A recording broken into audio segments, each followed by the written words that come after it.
IDF यानी Israeli defence force IDF ने दावा किया है कि ईरान ने इजराइल की ओर क्लस्टर बम वाले बैलिस्टिक मिसाइल दागे हैं।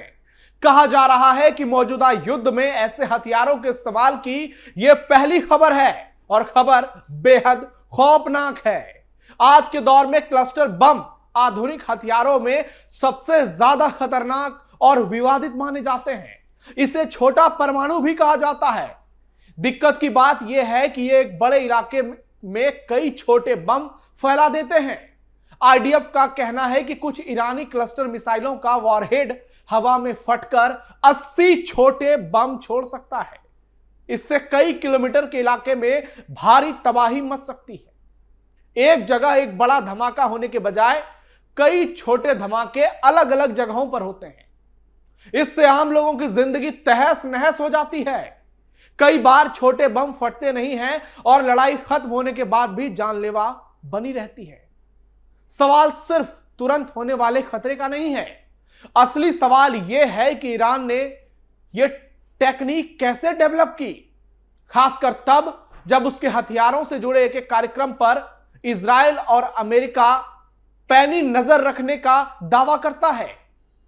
ऐसे में चीन और रूस को लेकर भी बड़ा सस्पेंस है।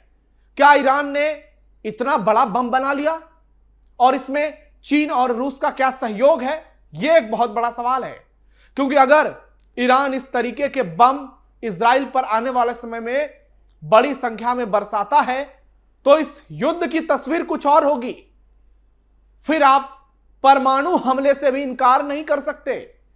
कौन सा पक्ष पहले कोई बड़ा धमाका करेगा यह कोई नहीं जानता। ईरान के पास परमाणु बम है या नहीं, अभी इसे लेकर कोई कॉन्फर्मेशन नहीं है। ऐसे में सबसे बड़ा सवाल यही है कि अगर इस तरीके के बड़े बड़े बम युद्ध में इस्तेमाल होने लगे तो क्या तीसरा विश्व युद्ध अब बहुत दूर रह गया है?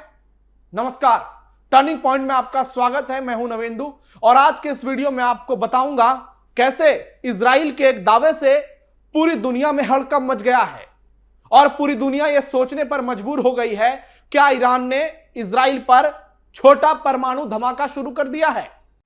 ईरान इजराइल युद्ध में बड़ा धमाका, ईरानी क्लस्टर मिसाइलों ने मचाया बवाल, आईडीएफ के उड़े होश, टेंशन में नेतन्याहू ट्रंप, परमाणु युद्ध की तरफ बढ़ रही दुनिया।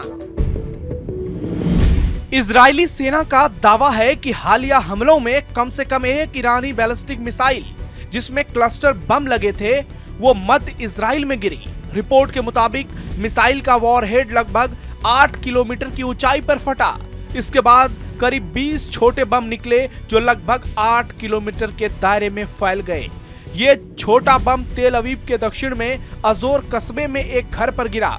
इमारतों को नुकसान हुआ, कोई मौत नहीं हुई। अन्य हमलों में कई लोग घायल हो गए। तेल अवीव के पास गिरी मिसाइल से कम 12 लोग घायल हो गए। रिपोर्ट्स के मुताबिक 28 फरवरी से अब तक ईरानी बैलिस्टिक मिसाइल हमलों में इजराइल में कम से कम 15 लोगों की मौत हुई है और 1000 से ज्यादा लोग घायल हुए हैं। सेना के प्रवक्ता ब्रिगेडियर जनरल एफी ड्रेफिन ने कहा है कि ईरान ने ऐसे हथियारों का इस्तेमाल आम लोगों को ज्यादा नुकसान पहुंचाने के लिए किया है। उन्होंने कहा है कि ईरान की सरकार नागरिकों को निशाना बनाना चाहती है और ज्यादा फैलाव वाले हथियारों का उपयोग कर रही है ताकि इजराइल में ज्यादा से ज्यादा नुकसान हो पाए। ईरान ने बदल दिया हमले का तरीका। एक तरफ इजराइल है तो दूसरी ओर ईरान है। दोनों में से कोई रुकने का नाम नहीं ले रहा। 3 मार्च को ईरान ने कम से कम 6 मिसाइलें दागी।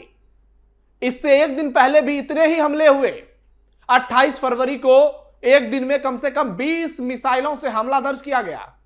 उसके मुकाबले यह संख्या कम जरूर है, लेकिन इसमें इस्तेमाल किए गए बम इन हमलों को और ज्यादा घातक बनाते हैं। इजरायली अधिकारियों का कहना है कि क्लस्टर वॉरहेड अब एक नई चुनौती बन गई है। यह शहरों में कई छोटे बम गिरा देते हैं और इसे रोकना मुश्किल हो जाता है। जमीन पर खतरा बढ़ जाता है। इससे रेडिएशन भी हो सकता है। अधिकारियों का मानना है कि पिछले एक सप्ताह में ईरान ने कम से कम 5 क्लस्टर मिसाइलें दागी हैं, जिसमें बड़े पैमाने पर नुकसान हुआ है। अब यहां असली सवाल आता है कि ईरान जैसे देश ने यह तकनीक कैसे विकसित कर ली। क्या चीन और रूस जैसे ताकतवर देशों ने ईरान की मदद की है पर्दे के पीछे, और इसलिए इजराइल अमेरिका को भनक तक नहीं लगी? और अगर ईरान के पास बड़ी संख्या में ऐसी मिसाइलें हैं तो फिर आगे चलकर यह युद्ध रौद्र युद्ध के तौर पर बदल सकता है। साधारण बैलिस्टिक मिसाइल में आमतौर पर 500 से 1000 किलोग्राम वजन का एक बड़ा वॉरहेड होता है। क्लस्टर वॉरहेड अलग तरीके से काम करते हैं। मिसाइल हवा में खुल जाती है और कई छोटे बम छोड़ती है। हर छोटे बम में लगभग 7 किलोग्राम तक विस्फोटक हो सकता है। यह ताकत हमास और हिजबुल्लाह जैसे संगठनों के छोटे रॉकेटों के बराबर मानी जाती है। हर धमाका छोटा होता है, लेकिन जब ये टुकड़े बड़े इलाकों में फैलते हैं तो कुल नुकसान ज्यादा होता है। अधिकारियों का कहना है कि हालिया हमले में मिसाइल लगभग 8 किलोमीटर की ऊंचाई पर टूटी और उसके टुकड़े 8 किलोमीटर तक फैल गए। जानकारों का कहना है कि अगर ऐसी मिसाइलों को हवा में ही रोक लिया जाए तो खतरा और बढ़ सकता है, क्योंकि इससे रेडिएशन फैल सकता है। अगर मिसाइल पूरी तरह जमीन तक पहुंचती है तो उसके छोटे बम जमीन से टकराकर फट जाते हैं, लेकिन अगर उसे हवा में रोक दिया तो छोटे बम अलग अलग जगह गिरते हैं। कुछ तुरंत फटते हैं और कुछ फटते ही नहीं। जो बम नहीं फटते वो बाद में छूने या हिलाने पर फट सकते हैं। इससे आम लोग और बचाव कर्मियों के लिए लंबे समय तक खतरा बना रहता है। क्लस्टर हथियारों का सबसे बड़ा खतरा यही बिना फटे बम होते हैं। कई छोटे बम जमीन पर गिरकर नहीं फटते, ये सालों तक सक्रिय रह सकते हैं और बारूदी सुरंग की तरह काम कर सकते हैं। इजराइल का दावा है कि पिछले साल जून में 12 दिन चले युद्ध में ईरान ने पहली बार क्लस्टर मिसाइलों का इस्तेमाल किया था। उस वक्त इजराइल पर 3 क्लस्टर मिसाइलें दागी गई थी, जिन्होंने 7 शहरों को निशाना बनाया था। इजराइल के एक्सपर्ट्स मानते हैं कि ईरान ने कम से कम 3 तरह की मिसाइलें बनाई है जो क्लस्टर बम ले जा सकती है। आप ईरान को एकदम बौना मत समझिए। इस युद्ध में ईरान के पास भी अच्छी खासी सैन्य ताकत है जो खामनेई ने डेवलप की है। और ये जो क्लस्टर बम ले जाने वाली मिसाइलें हैं, इनमें कम दूरी की जोल्फागर मिसाइल, ज्यादा दूरी की कद्र श्रृंखला और बड़ी खोर मशहर मिसाइलें शामिल हैं। खुरम शहर को सबसे ताकतवर माना जाता है। ईरान का दावा है कि इसकी मारक क्षमता लगभग 2000 किलोमीटर है और यह 80 क्लस्टर बम ले जा सकता है। लेकिन ईरान हमेशा इससे इनकार करता है कि उसने ऐसी कोई तकनीक विकसित की है। ईरान कभी खुलकर क्लस्टर बम बनाने की बात नहीं करता, लेकिन संकेत मिलते हैं कि वो बैलिस्टिक मिसाइल और रॉकेट दोनों के लिए ऐसे हथियार बनाता है, चाहे वो पहाड़ के 1000 फीट नीचे क्यों ना हो। ईरान के सरकारी मीडिया के मुताबिक कद्र एस मिसाइल लगभग 2000 किलोमीटर तक मार कर सकती है और क्लस्टर वॉरहेड ले जाती है। हालांकि इसमें कितने छोटे बम होते हैं यह अब तक साफ नहीं है। वेस्टर्न मीडिया की रिपोर्ट है, उसमें कहा गया है कि जोल्फागर मिसाइल भी क्लस्टर बम ले जा सकती है। 2015 में ईरान ने फतेह मिसाइल का एक रूप दिखाया था जिसमें 30 छोटे बम थे। हर एक का वजन लगभग 20 पाउंड था। अन्य मिसाइलों को भी इस तरह के इस्तेमाल के लिए बदला गया था। कुछ रिपोर्ट्स के मुताबिक कियाम श्रृंखला की मिसाइल या बड़ी खोरम शहर मिसाइल का इस्तेमाल 19 जून 2025 के हमले में हुआ था। ईरान 122 mm, 240 mm और 333 mm के कई तरह के रॉकेट भी बनाता है। यह साफ नहीं है कि इनमें क्लस्टर बम लगाए जा सकते हैं या नहीं। ओपन सोर्स जानकारी के मुताबिक ईरान के पास कुछ विदेशी क्लस्टर बम सिस्टम भी हैं।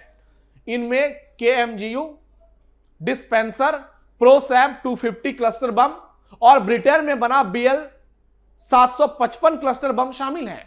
ईरान ने कभी नहीं बताया कि उसके पास ऐसे बम कितनी संख्या में हैं।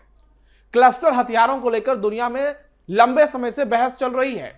2008 में 100 से ज्यादा देशों ने क्लस्टर बमों पर रोक लगाने वाली संधि पर हस्ताक्षर किए। यह संधि इनके इस्तेमाल, उत्पादन, खरीद फरोख्त और भंडारण पर रोक लगाती है। अब तक 111 देश और 12 अन्य इकाइयां इस संधि से जुड़ चुकी हैं। इजराइल और ईरान ने इस संधि पर हस्ताक्षर नहीं किए हैं। 2023 में यह मुद्दा फिर चर्चा में आया जब अमेरिका ने रूस के खिलाफ इस्तेमाल के लिए यूक्रेन को क्लस्टर बम दिए। यूक्रेन का कहना है कि रूस ने भी युद्ध के दौरान क्लस्टर हथियारों का इस्तेमाल किया था और अगर रूस, चीन, ईरान की मदद कर रहा है ऐसे बड़े बड़े बम बनाने में, तो यह अमेरिका, इजराइल की करारी हार है, मोसाद और CIA की बेइज्जती है।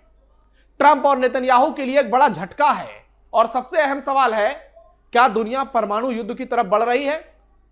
क्योंकि क्लस्टर के बाद तो परमाणु पर ही विचार किया जा सकता है।